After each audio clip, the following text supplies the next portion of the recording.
Welcome to the Hard and Soft Pro Wrestling Podcast.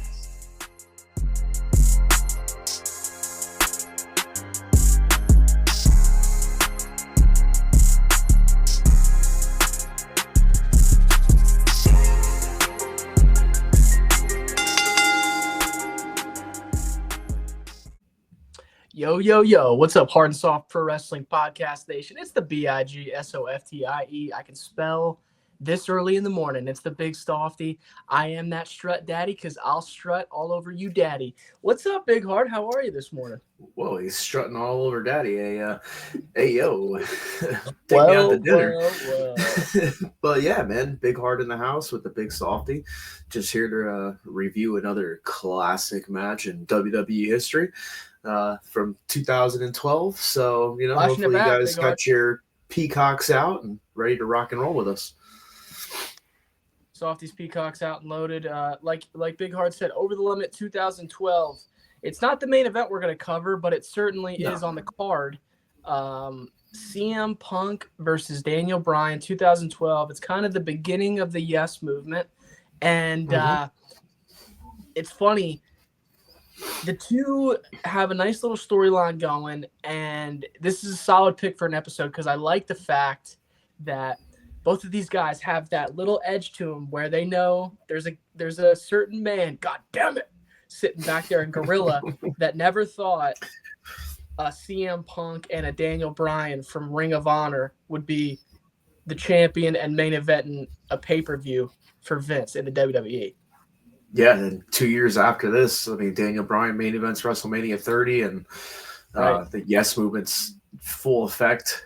He does get injured a little bit later on and kind of stops everything that was going on. But the crowd behind both of these guys, it's pretty incredible. Big Heart, tell the nation, this was your pick. Tell us a little bit why. Well, I was just going through. I was trying to find some matches maybe that, we do a lot of the Attitude Era and stuff like that and hardcore matches, this and that. So, I was just going back and I was looking at some of these cards, and Daniel Bryan, CM Punk kind of stands out. And I even saw Dave Meltzer gave it a 4.5. So I went back and rewatched it, and I think it's a great pick. I think the nation will love it. I think the Softy will love it. Yeah. It's got Big Hard written all over it. Plus now we got Daniel Bryan kind of, basically, not retired full time, but he says he'll wrestle very sparingly right now, and now you got CM Punk back, and he's basically on top of WWE, so it's kind of a good time to go back and look at these two from 12 years ago. Yeah, it's kind of right now it's Bryan's first try at the old retirement thing. He's enjoying some time with his family, and he's probably going to have neck surgery and go away a little bit, learn a new move, and come out for some spots here and there. But he's certainly earned that. Before we get into it, Rumble winner, are you still thinking the same? Roman?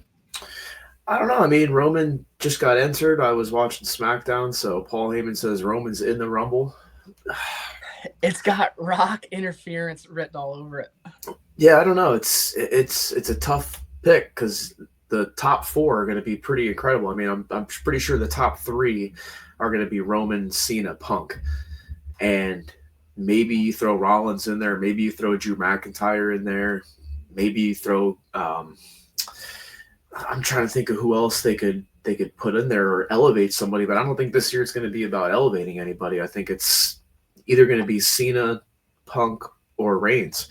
And I almost think maybe Punk needs to win. This way he guarantees getting a title shot, but then again he has the favor from Paul Heyman. But is he really going to use a favor to face Roman if Roman doesn't have a title? I don't know. I really think I still stand by the Seth eliminating Punk to kick off that, or to take the blood feud to the next level. And maybe even putting some story to a foreign object like a sledgehammer and putting color on Punk right there at the Rumble. I like that. That could happen. Again, Triple H is only going to use stuff like that when it matters, but I think color here on the big stage could really elevate the story.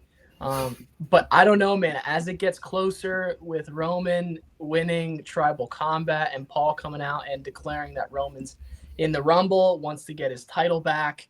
I even believe Cody said something along the lines of in some promo that it's not Roman's title to take back, alluding to High Chief Rocky Maivia. I don't know. As we get closer, Chris, I really see Roman and a Cena, or Roman and somebody, the final two, and that clock counting down to 10, and the whole crowd's confused. And why is the clock still going? 30 entered. Maybe Roman was 30, and it's entrant 31, the final boss on the board of directors, making his own rules, walking that walk and eliminating Roman and winning the Rumble, and somehow they find a way to get to that triple threat. That's kind of still how I'm going.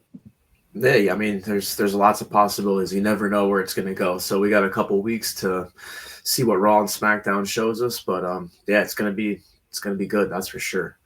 But before we get there, let's flash it back to 2012, May 20th. Our timestamp on the old Peacock, while the network is still on Peacock. Yeah, we got hope it stays there for a while. We'll see. That's a huge deal. Because now if you think the WWE, it's like Raw $5 billion, but now you got all their PLEs and all their live PLEs. Yeah, they're going to be paying. If Netflix wants those, they're going to be paying more money. So that's more than Monday Night Raw, and then you have the catalog of all the old stuff. That's additional, and then you got SmackDown. So yeah, see what happens. I'm excited for it. 1 hour, 42 minutes, 27 seconds on the old Peacock. We're going to lead you in so the nation can load it up. Even if you're on your way to work, load it up on your phone. Hey, load it up, put it right there in the center console or your cup holder, and you can Bluetooth it. You can look down every once in a while. You know, at a red light or two. Yeah, or a green light, whatever. Sir, you know why I pulled you over? Oh, I'm so hard. The cops listening to it in the back anyway. Don't worry. Yeah, so what's the big deal? You'll be fine. You'll get a warning. Raleigh, North Carolina, the PNC Arena, 8,000 there. A buy rate of 167,000. So Vince is, God damn it, getting that money. Christian wins a 20-man battle royal to eliminate the Miz. They go 12 minutes and a battle royale. I guess in the beginning of the show they get to a star and a half. I think it was on the pre-show actually. Okay, that would make sense. And then you got Punk's favorite Kingston and R-Truth defeating Ziggler and Swagger for the tag team straps. They get 3 1/4. Layla defeats Beth Phoenix for the Divas Championship. This is still Divas Championship days. They get 7 minutes, and they get a star from Mac and Cheese. Good old 1 star. Sheamus defeats Del Rio, Chris Jericho, and Orton for the World Heavyweight title. They get some time. They go just under 17 minutes, 3 3/4 star. Brodus Clay, someone call my mama. Better call your mama. Defeats Big Balls himself, Miz. They get half a star. Okay, Christian defeats. And it's funny, I was looking at this pay-per-view a little bit last night before I knew we had the hard kickoff this morning. Cody Rhodes, man, it's weird watching his old matches. Yeah, he's the Intercontinental Champion here. Yeah, and this is either after or before Mustache Days. It's before Stardust. And before Stardust. It's just like it's not even the same guy, you know? No, not at all. But yeah, he keeps the title. Meltzer gave it 2 7/5 stars. Not a bad rating. I mean, and hey, Christian's still doing his thing to this day. He's got the little AEW's version of Money in the Bank. So, yeah, I like how that's just a pure rip. Yeah, it's just like a contract on a clipboard, basically carrying it around. And then we had the match we're here to see right now. CM Punk, who's the champion, going in, and spoiler alert, he defeats Daniel Bryan for the WWE Championship. I think he still has the spinner here too, and this gets 4.5 stars. So Meltzer does like this. 4.5 stars. This match gets 24 minutes. So really, they got the most time on the card, and even though it's not the main event, I think it's basically the main event here because the next match was Ryback defeating Camacho in 11 seconds. What did you call me? Camacho. But there was not even a star rating. I couldn't even find one online. And the main event, I mean, this is weird because I really don't even remember this. John Laurinaitis defeats John Cena, and if Cena won, Laurinaitis would have been fired along with anybody else that interfered. And to be honest, I didn't go back and watch this to try to figure out like how it did end, because how does Laurinaitis beat Cena with no interference? But that got a dud rating. So, and hey, for once, I'm gonna agree with Dave Meltzer. It probably did deserve a dud rating, even though it's got Cena. A match with the Laurinaitis, come on, man. But I know that there was a storyline because he was the corporate guy. He was the people power, right? So wasn't he doing the thing where, hold on, I have an email at ringside, and you go read the laptop? I think that was the days of Michael Cole reading the emails. Did they do that at an ECW one night stand, or am I off? I'm not sure. I don't know, but something like that would have got so much heat. I really hope they didn't. I mean, I think they would be smart enough not to do something like that. But I think, like you said, people power, and we always hear about Taker complaining about his WrestleMania opponents. How about Cena here? He's got a main event. Oh God!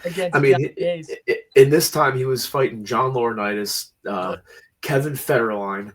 So I mean, it's like Cena, but Cena's a champ. He just does whatever they ask him to do, and he makes it work. Give me your best Johnny Ace. Hey Vince, I really like your pecs today. But yeah, so what are you gonna do? Cena's doing his thing, and I think the finish was Big Show turns heel at the end. So Big Show, I think, lays out or acts like he's gonna lay out Johnny Ace and then lays out Cena. So I'm assuming Show and Cena go into a program. So did he get fired for a week? Who knows? I mean, but hey, just to let you know, I don't think I'm going to go back and find out. But leading up to this, Daniel Bryan won a beat the clock challenge to get the shot at the WWE Championship. So, and at this point, Punk was in the middle of his 434-day run as champion, and we all know how that ended against The Rock. And I think that was one of almost like the final straws of Punk leaving at this point. But your arms just aren't big enough to box with God. Oh, that was good actually. But he beat Alberto Del Rio at Survivor Series 2011. He also beat Alberto Del Rio again on Monday Night Raw, November 28th, 2011. These are just kind of like the championship matches he had leading up to this. He then beat Alberto Del Rio and The Miz in a three-way TLC match at TLC 2011. Dolph Ziggler beat Punk on Monday Night Raw January 2nd, 2012, but it was by countout, so Punk retains. Then Punk beat Dolph Ziggler at the 2012 Royal Rumble. Imagine that. Back in 2012, the main event of the Royal Rumble was CM Punk versus Dolph Ziggler. Ziggler was the man for a little while there, and I don't think they realized what they had with him before he was kind of gone, but he's doing his thing on the independents right now. Punk Any chance we get Ziggler at Rumble this year? No way. No, he's TNA, but I mean, I guess it's possible since the TNA little collaboration they have going on, but I think this year it's too stacked. I don't think there's really going to be many surprises. I think they should pull the trigger on Jordan Grace and bring her into the WWE. I think they are once her contract's over.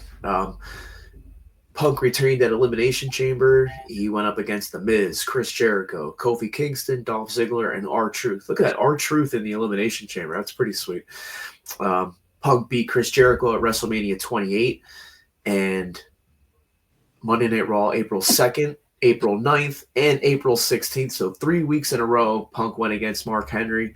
Mark Henry won the first one he beat Mark Henry via countout, DQ, and then he beat him in a clean victory. So this must have been the time when Mark Henry was doing the world's strongest slam, and he was before his pink salmon retirement jacket, which was pretty cool moment for Mark Henry. And shout out to Mark, he's on the Busted Open Radio all the time. And he actually commented about Hogan. He was trying to get Hogan to go on a tour of colleges with him back when Hogan was getting accused of the racist stuff, and he refused it. So Mark Henry says pretty much he got what is coming to him on that Monday Night Raw episode. And then Punk beat Jericho at Extreme Rules in 2012 in a Chicago street fight. You know how we love them Chicago street fights. So that's basically how we led up to this moment. How good would a Logan Paul, Dominic Mysterio with their manager Hulk Hogan be? Oh God, that's horrible. That'd be the worst thing possible. I think they let Dominic cool off a little bit, and I'm not sure why they did that because he had so much heat. So hopefully they can bring that back. And I don't know, maybe he's gonna have a break from Live and maybe go to SmackDown. That could be a little change that he needs. But they definitely cooled him off. But at this point, it looked like Punk could not be beat. Looks like Punk is just gonna keep going with the title. And honestly, he should not have lost the title to The Rock. The only reason he did was to set up the Cena match. It is what it is. Yeah. But yeah, he stands a challenge at Daniel Bryan, who could also be called the best wrestler in the world, just like Punk calls himself. So, and not the best wrestler, or not the best in the world that Shane McMahon calls himself as well. But and Chris Jericho, who is the best in the world at what he does. So there's a lot of bests out there. But I agree, Daniel Bryan, CM Punk, both at this point in their careers, honestly, just putting on bangers. And to get them in the ring together, even to get them in the ring together now, would probably be a banger.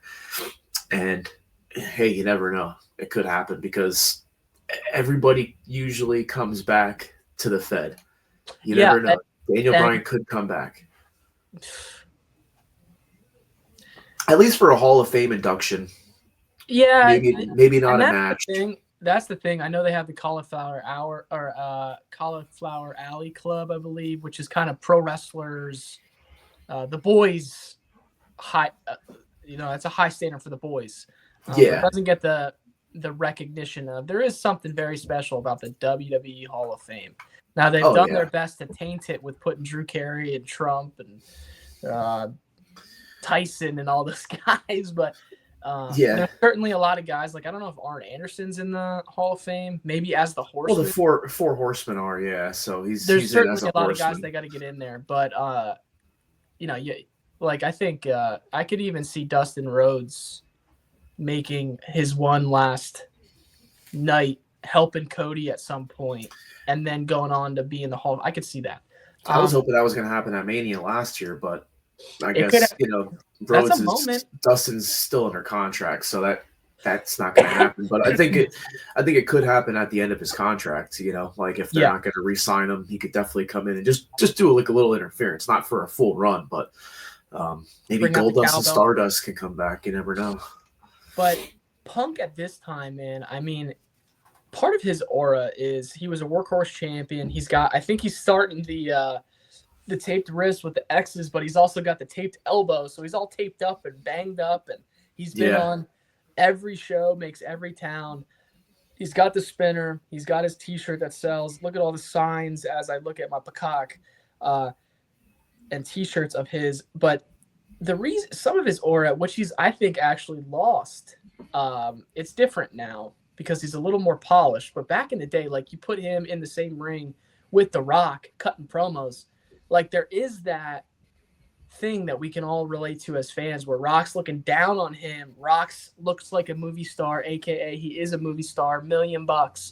And Punk is just a regular guy. Like, his clothes don't really fit him all that perfect. Nothing's tailored. None of his moves look great, but he's got his own style. But his style is a little bit like, how is this guy on the top of the world? But it doesn't make sense. It doesn't really make sense, but that's kind of just who he is in all his character. And he's great in the ring. He's great in the mic. He is. I'm not saying he's not. Pretty much do it all. He's not really good at any one thing in the ring, but he can do it all. He can work any style. He's a main event talent from day one. Even when he came into OVW and he came in, his stuff in Ring of Honor was entertaining.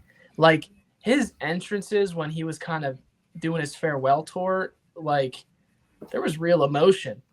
And then he turns heel on the crowd and cuts the best thing that Satan ever did was convince you that he doesn't exist promo. And the dude can talk you in the building. But anyway, Chris, anything else you want to get in before we hit play on this thing? No, I figure, hey, let's just get to it. Let's watch this match. Let's, everybody get your peacocks out, load it up. We got 1 hour 42 minutes and 27 seconds. If you're loaded up with us at the right moment, you'll see Punk here. He's standing up on the top rope, about to hold that title up. And let's get this match underway, bro. 3, 2, 1, play. There we go. Got Daniel Bryan looking over. And this was great. I mean, the yes movement. All you see in the crowd is best in the world signs for Punk. And yes, yes, yes, T-shirts and signs for Daniel Bryan. And, at this point, Daniel Bryan came in. He was the Miz's lackey, per to say. Like, I forget what that show was called.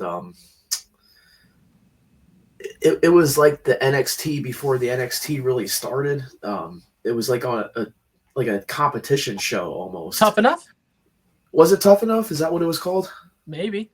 Okay, yeah, I think it might have been. And he came in and kind of overpassed the Miz pretty much right away. And that was pretty cool, having the Miz and, I know Miz was on Tough Enough. I don't know if Daniel Bryan was not. Daniel Bryan was just an independent signing. Yeah, and I thought when he came in, though, like, they all had, like, their mentors with them. Like, each of the new signings had some type of mentor, and I think Miz was his. Oh, was that like the Nexus or something like that? No, it was before the Nexus, and but the Miz was always trying to cut down Daniel Bryan, and look at his career. I mean, that WrestleMania 30 moment when he beat Triple H in the first match of WrestleMania, then he goes on to the triple threat and taps out Batista. I mean, that was just great. And here it is before this. Look at all the fans. Everyone's got. There's a guy that has a sign that says "Pipe Bomb." But everyone out here is. You don't really see many like NWO shirts, Stone Cold shirts here. It's all Cena, Punk, and Daniel Bryan. That's all you see. Yeah, that's true. That is true, Chris. I didn't notice that, but now that you say that, you're right. You are right. The vintage T-shirts have kind of went away, and maybe it's these guys are getting over on themselves. And I mean, Cena's been over for years, but Punk was just so undeniable, and obviously Daniel Bryan as well. Again, what does Punk do, and what does Daniel do, as they're actually throwing leg kicks and checking leg kicks like a MMA style? Their shit looks real. Yeah, it does. And honestly, I think half of it is. Bro. I think half of their shit is real. There's certain guys that go in there and say, "Hey, lay it in, lay your shit in." And I really can't. I cannot believe the run that Bryan Danielson had in AEW. Like the year leading up to his kind of slowdown, right, and culmination at All In when he wins the title. Like, he would be on every TV, wrestling 10, 15, 20 minutes, taking nasty bumps. His stuff with Ospreay is tremendous. I think that's the most frustrating thing I have with AEW, because, dude, if they would put in some time, I'm not going to go the whole, like, of course the storytelling is lackluster, but more so, like, if you just put an advertisement of Danielson, Ospreay, and we're not going to do this match until 6 weeks from now, like, that's enough of a build. I think sometimes where they go wrong is, like, they just put it right there on Wednesday, and if miss it, you miss it, and it just doesn't have that. Yeah, the first chance they get, it's like, boom, let's put it in there. Do it, yeah. Like the Cope comes back. He's already wrestled 4 times. It's like, yeah, and against Big Bill and the Learning Tree and stuff like that. I can't say that I don't like Adam Copeland, or, like you said, the Cope now. I didn't like Cope at first, but it's kind of catching on to me now. Nah, dude, that name blows. I mean, the rated R superstar Cope, and I get where he's coming from. A father and a husband, like, what's the kid? Yeah, I mean, I get where he's coming from, because it's like, it's an easier name to say than Adam Copeland, so it's Cope. I don't know. Give it some time; it might grow on you. But okay, he really doesn't need to be winning the title, because I think he's in a kind of a storyline now where he's kind of calling out Moxley, and really, if somebody's going to beat Moxley, it needs to be the next star. And there's a lot of talk Darby Allin possibly being that guy. As much as I like Darby Allin, I don't think he should be winning the championship. I don't think it should be Orange Cassidy. If anything, maybe Adam Hangman Page could win the title. I know he's been champion before, but I hate him. I'm not a big fan of his, but he has been like telling a story. Basically, like he's one of the guys that actually told a story and kept with it from the beginning of AEW, where he's that homegrown guy. And So- the stuff with Swerve.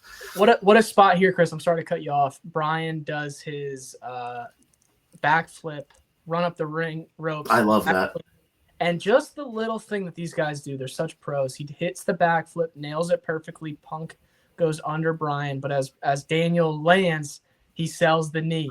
He grabs the knee before he hits the rope. So Punk is going after that leg. Look, man, as smart as That's I how you act, tell stories. hell yeah, brother. As smart as I act, I was the biggest guy to tell you that Dominic Mysterio sucks. So what do I know? Yeah. What is the soft? Well, I mean, he sucks because when he came in, that gimmick was just horrible with him, with his dad, and with the short hair and the stupid outfit that he was wearing. But my point is, nasty elbows, huh? From Danielson. And nice job by the ref to rip them off. Nasty elbows. Yeah, these guys are laying it in. And like I said before, like some people go in there and they want you to lay it in where others aren't going to put as much effort into it. I love how these two so obviously were in Gorilla and they were looking right at Vince. Oh. And they were both saying, let's freaking show him. Why Yeah. would? Yeah, because I think a lot of these guys back then, even up till recently when Vince left, it's like they wanted his appraisal. Oh, for matches. Like Kevin Owens says when he got back from the WrestleMania match with Chris Jericho, and he asked Vince how it was, and Vince basically like snubbed him, like said it wasn't that good. It's like, I don't know. How do you say that someone didn't do a good job, especially when, I thought Kevin Owens and Chris Jericho was a pretty damn good match. So he was quite, and they had a great story. Yeah. I just love how Jericho would look at, or Kevin Owens would look at Jericho, and he'd be looking at, say, Ziggler, and he'd be like, Dolph Ziggler, you're nothing. Ask Chris, how good of a best friend am I? And Chris Jericho would lean in and be like, you're the best friend I've ever had, and hug him. Oh, here goes Punk. Oh, I thought he was going to do a little suicide dive there, but he snuck it under the bottom rope. Yeah. And Jericho's so good, he would see how much of a reaction he could get from just clicking a pen. Yeah. People were going nuts for that. Here we are on the outside. Vincent Kennedy McMahon was quite obviously the greatest promoter of all time in any sport. But he was also quite obviously a master manipulator of the human mind. I mean, he can push guys and figure out what each guy needs as far as motivation to kind of get in their head and see what they tick and how they tick. And obviously with Punk, it was annoying Punk and having Rock take the title from him and have Punk scratch and claw. You got to wonder how much of that was planned by Vince and how much did he love when Punk would do the pipe bomb and Vince is there counting his dollar bills, when everyone's like, oh yeah, man, he's gonna get fired, and Vince is like, no, this guy's gold. I don't know if they knew like exactly how good that promo was going to be until he actually went out and did it. I mean, there's not many promos that are talked about 10 years, past its existence, and it's still being talked about to this day. And then he goes out there and he cuts massive promos. When he went to AEW, he cut some great promos. He's back to WWE cutting great promos. So, but I think Punk is kind of like one of those timeless guys. You can put him in any era and he kicks ass. Well, and why is that, Big Hard? Because you have guys like Punk, Bret Hart, HBK, trying to think, Danielson, obviously, because this looks like such a fight. Rhodes, whatever. My point is, hold. Guys that just have the psychology down. Like when Punk cuts the pipe bomb, how did he exit the arena? I thought he went through the crowd. Well, he was going to go back to Gorilla, and just instinctively, he's like, I just roasted him. I can't go back to the gorilla. He went to the side, right? Like just Oh those yeah, little things. okay. Those little things that you don't even know as a fan you're watching, but it makes all the difference. Yeah, because like you said, he just roasted the whole entire McMahon family, and what you're going to go back and make it so obvious that it's like all hugs and handshakes when he gets back to because Vince was probably like, "That was great, pal." It's those little things. As I look at Jerry the King Lawler sitting at commentary, like he was a master manipulator too. Like everything, these guys are one step ahead of us as fans. Yeah, what an announce team here! You got Lawler, Booker T, and Michael Cole. It's great. Jake the Snake. Like almost, he's probably pushing 6'6", so he's got the height, but he didn't have the build. But the psychology that guy could use to manipulate a crowd, and that's the stuff that really. Here we go. Bryan setting him up for the he loves surfboard. Yeah, I think he does this almost every match. This is his thing. Slap the shoulder. Which he does a good job with it too. I like when he like slaps the sides. Slap the Get shoulder. your arms on. Oh man. Yeah. Now that's pretty brutal. Grabbing the nose. It's got his schnoz right there. This is good. And Daniel Bryan's still doing this to this day.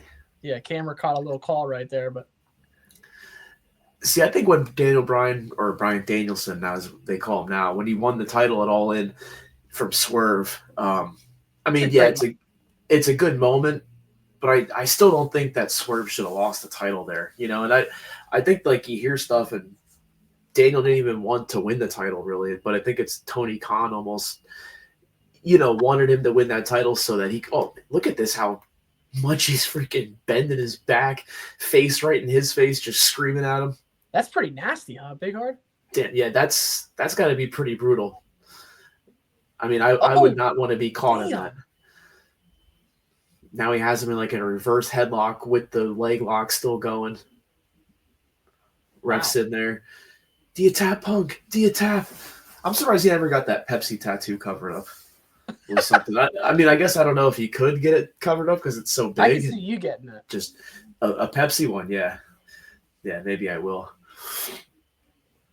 Now, who am I to judge, but what kind of a fan do you have to be full you can't see me hat, wristbands, and the whole set sitting there in the front row? I mean, for a little kid, I think it's okay. No, I'm talking about for a grown man guy I'm looking at. Yeah, but every show we go to nowadays, you see people walking around with title belts. Some who am I to judge? Some people 2 title belts. Now, one of my favorites that we see at the ECW arena sometimes when we go is the guy that dresses like The Rock. He's got the Rock shirts. Yeah. And remember when AJ Francis came down with Rich Swann, and that guy's just going nuts in the crowd. He is a cool guy, but just the amount of money they make on these title belts. I mean, and it's funny because Drew McIntyre just cut a promo talking about to Cody Rhodes, talk about how Kevin Owens is walking around like a fan with a replica title, kind of throwing shade at everybody. And then you look out in the crowd, and I'd say probably at least 10% of the crowd has a title belt slung around their shoulder. I mean, I've even seen somebody with one around their waist and one on each shoulder walking into an arena. It's like, I don't know. I'm doing my best. I don't know if I could do it. I don't know if I could do it. I mean, I have a title belt, but I also don't wear it out in public. Well, but dude, maybe I should. I don't know. When you think about who even invented titles, the WWE and WWF has got to have. Pro wrestling. Well, it's probably main event boxing that started the titles, but I want to say that pro wrestling made just title belts famous. But I love them, man. I think they're so cool, and especially when they look so real. Nice suplex. Yeah, that CM Punk spinner title that they just came out with, that looks pretty badass. They got that Roman Reigns inspired Tribal Chief Championship. I mean, the amount of money that they're making on these things is incredible. Oh, this is great. He does I think he's going to do the big headbutt here. Oh, man.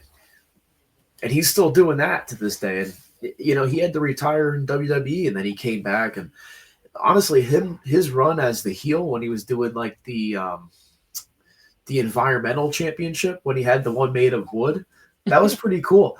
I Yeah. wish they would have made that last a little bit longer, but they kind of. I don't think they wanted him to be as popular at that point as he was. I think they kind of just let him come back because he was able to.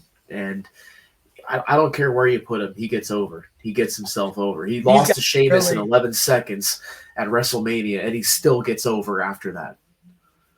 These guys are really setting the table for this battle that they're having. I mean, the submissions, the facials that they're giving. It's great. And oh yeah, I like that spot right there where they both go for the crossbody. Nice spot.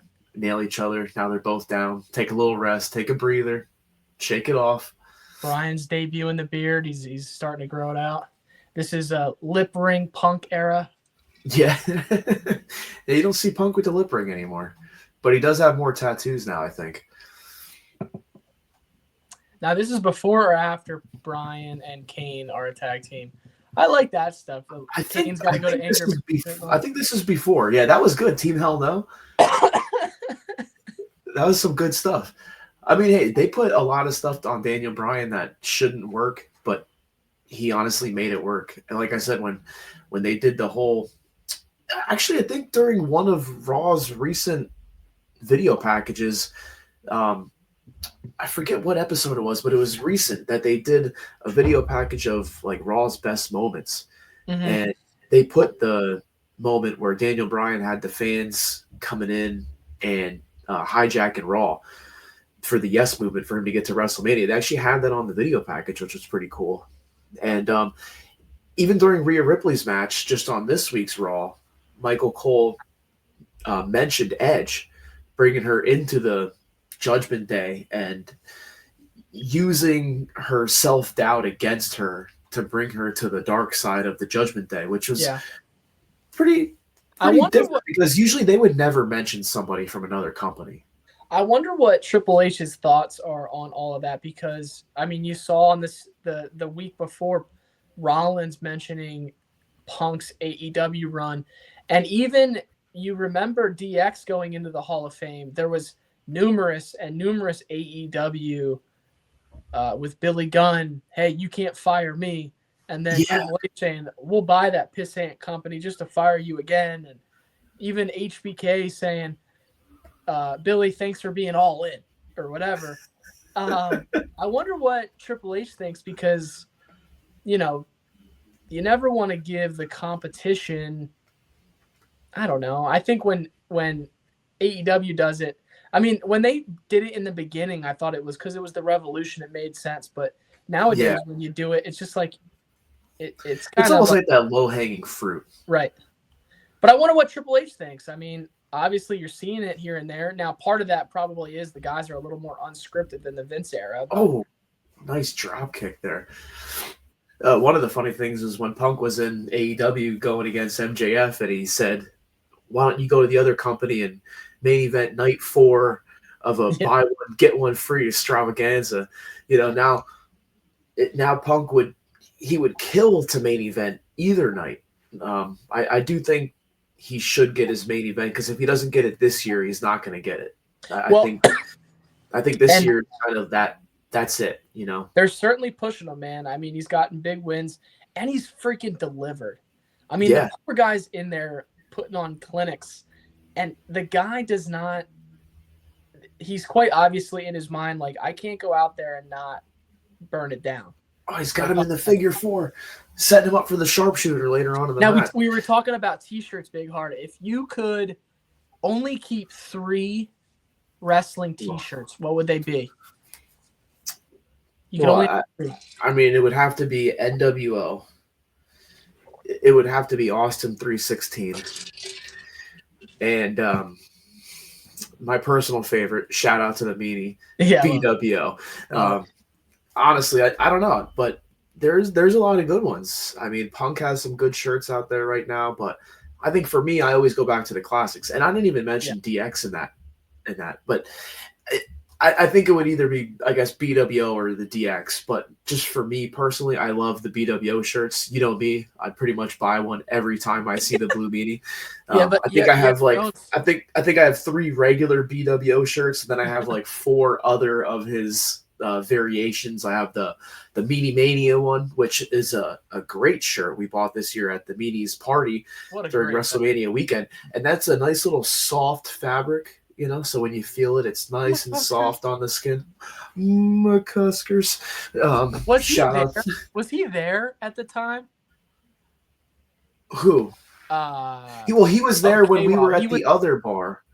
No, dude, I think we were at McCuskers, and then we went to Wicked Wolf. This is the Thursday of WrestleMania weekend in Philly. And then he sent you the message. I went on his Instagram live, and I saw, dude, where are you at right now? And he goes, McCuskers. And we quick Uber right We hightailed it over. Yeah, he must have got there after we left. But of course, we leave, and then Braun Strowman comes. We missed the beginning of it where Al Snow was there. I don't know, man. I want to say that was the best night, other than the WrestleManias. That Thursday night was fun. I mean, when we were over at that Wicked Wolf, and we met those guys from England. Yeah. We were having such a fun time. Dude, weren't we going over every WrestleMania main event? It was 5 of us in a circle. And we just started, and one person started name WrestleMania 1's main event, and we just went around the circle and had to figure out every main event for all 39 Manias leading up to that point, which was... We were strutting all over the place. That was great. I mean, Randall asked people their top 5s probably a million times. He asked somebody to wear his glasses. Yeah. He asked somebody to wear his glasses because they had the Devon Dudley glasses, and then the guy goes to hand them to you, and you're like, "No, put them on me." And the guy literally puts them on you. Great moment. Oh man, look at that Punk off the top with the clothesline. Is this it? Oh, only a 2 count. Man, if I would have had enough sense, I would have bought all these T-shirts back in the day, and just keep them in their plastic wrap, how you get them, never open them. And then today you could resell them for hundreds of dollars because they don't make these original shirts anymore.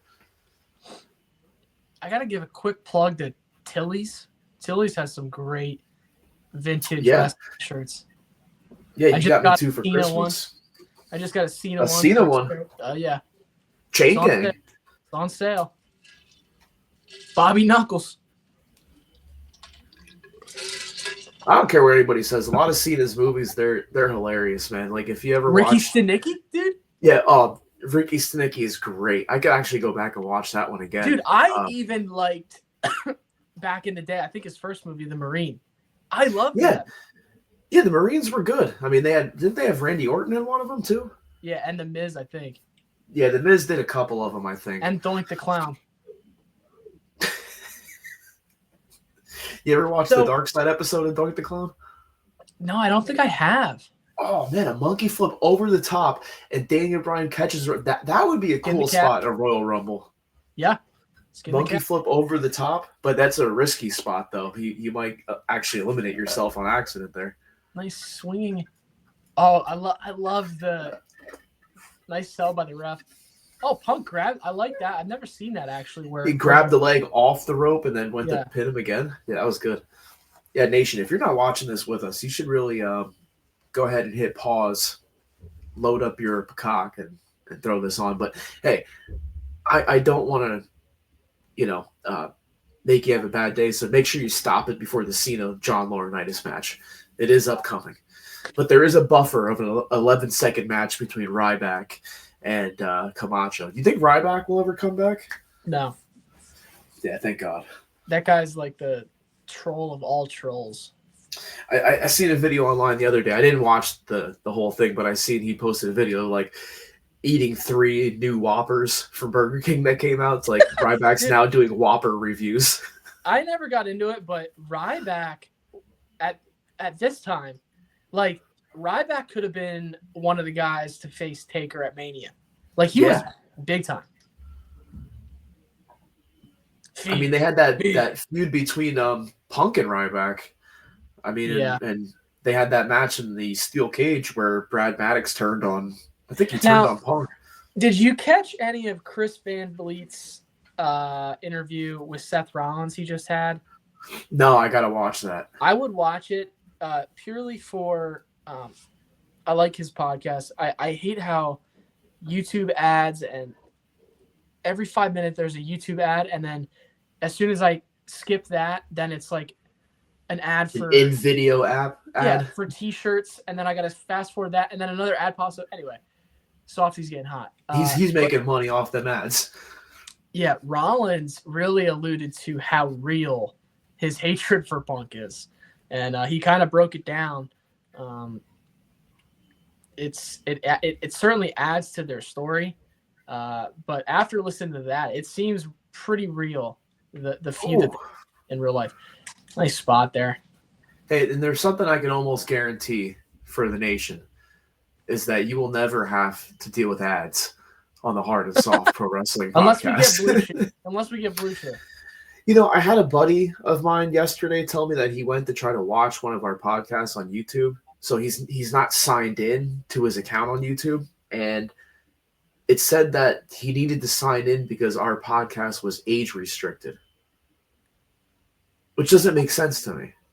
How would we be age restricted? I have no idea. Oh, here we go. The crossface. Oh, turn it into a pin. And that's how Punk gets. I honestly did not know the finish of this match. I didn't watch all the way to the finish. Daniel Bryan thinks he won with a tap out, but CM Punk was able to turn it into a pin. Nice spot. That is a good spot. I wonder who came up with that. And maybe just Pat Patterson. Hey, attaboy. even how Bryan does the knee to the corner and he has to take the bump where he lands almost on his neck and high traps and all. That's a nasty bump. But these guys are good match. They're freaking pros, man. Yeah, good great match. I don't even think they left the ring at all. No, they were on the outside for a little bit. Yeah, they did a little bit on the outside, but not much. But they're both so good technical wrestlers, they don't really need to do that. And that's a good spot. That's a Bret Hart spot right there. Daniel Bryan's pissed. Punk's up there holding that spinner title. One of the coolest titles. Not as good as the Winged Eagle, but, you know, pretty badass, if you ask me. It's a great number 2. Yeah, it is. Yeah, what a match. Thanks to the nation for joining us. Big Hard, good pick, man. Thank you, man. You know, we got some more episodes in the pipeline coming out soon. And like I said, we're going to try to keep it consistent as much as we can with you. We got Raw Netflix episode 2 tomorrow. So I think it's going to be a little bit different. You know, I think number 1 was for more so not for a fan that watches every week. I think it was more so for the fans that are actually tuning in for the first time, maybe lapsed fans, people that haven't watched in a couple of years that are back. Although SmackDown, Cody Rhodes did come out and Kevin Owens came out and interrupted him, and he made mention to the fact of how dare you team up with, you know, Roman Reigns, and how dare you shake Rock's hand at Raw. You know, so, you know, where there's speculation about how, you know, since The Rock didn't do anything, didn't further any storylines, almost made it like he was squashing the beef with Cody Rhodes, it was actually brought up by Kevin Owens. So I think a lot of that Rock stuff was just because it was the first episode. They're appealing to the Netflix crowd. They're appealing to the Netflix producers. They're appealing to the fans that, you know, don't know The Rock as the final boss. They know The Rock as The Rock, Dwayne Johnson. So, and he did go on NXT, and I guess his daughter is the general manager, and he did say, like, yeah, I'm the final boss, but on NXT, she's the final boss.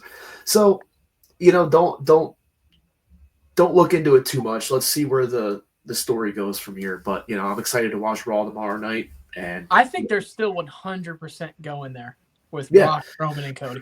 So depending on how good Raw's episode is tomorrow night, maybe we'll come on this week and do a little Raw review again. Love it. Are you sure you don't want to hang on and watch the Johnny Ace match? Yeah, I think I've seen enough Johnny Ace matches in the fact that I haven't even watched one, and I've already seen enough. Although I probably did watch this live back in 2012. I'm almost sure of it. So, but, you know, I'm not going to watch it now, 2025. Sorry to say. Her. All right, Big Hard, take us home, buddy. Let's hit that go home button. Boop, hit it. No, there's only one thing I need to say to the nation, and that's if you're not hard, you're soft. You're damn right.